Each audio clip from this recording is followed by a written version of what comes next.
There's intense speculation that one of the world's most powerful and secretive private companies could be about to go public. The Swiss-based resources giant Glencore may be preparing for a possible $60 billion float, one of Europe's biggest ever. Some analysts see a merger with miner Xstrata as the most likely outcome, but either way, another resources sector giant is on the cards. Philip Lasker reports.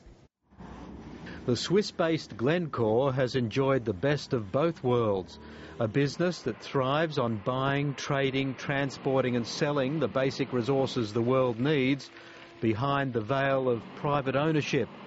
Now, once again, there's speculation it will go public, so everyone is asking the same question. The really interesting question is why, and I think the answer to that, at least in part, must be for a company the size of Glencore competing against the largest global commodities and firms, they also need to have a currency so that they can go and acquire businesses over time, and I think that may be the underlying motivation. The speculation is that the world's biggest commodities trader could float 20% or more of its stock, possibly split between London and Hong Kong. It would raise up to $16 billion and value the company around $60 billion. Analysts who've been called to private briefings will have to get their heads around valuing Glencore's businesses, which include part ownership of mines, refineries and smelters around the world, whose valuations depend on marketing arrangements. But an IPO is only one option. There is speculation that the resource giant could merge with Xstrata, of which Glencore owns 34%.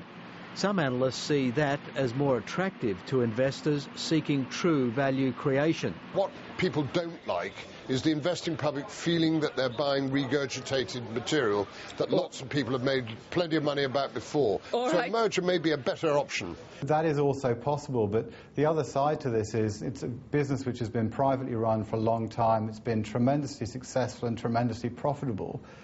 And it's unusual for businesses like that to go simply to a world where they've effectively given up control.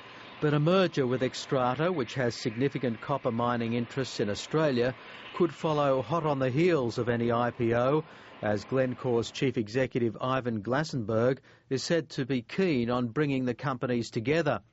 On the other hand, the logic behind the float of Glencore by its owners, considered to be the masters of exquisitely timed transactions, could be blindingly simple, an attempt to cash in on markets at their peak.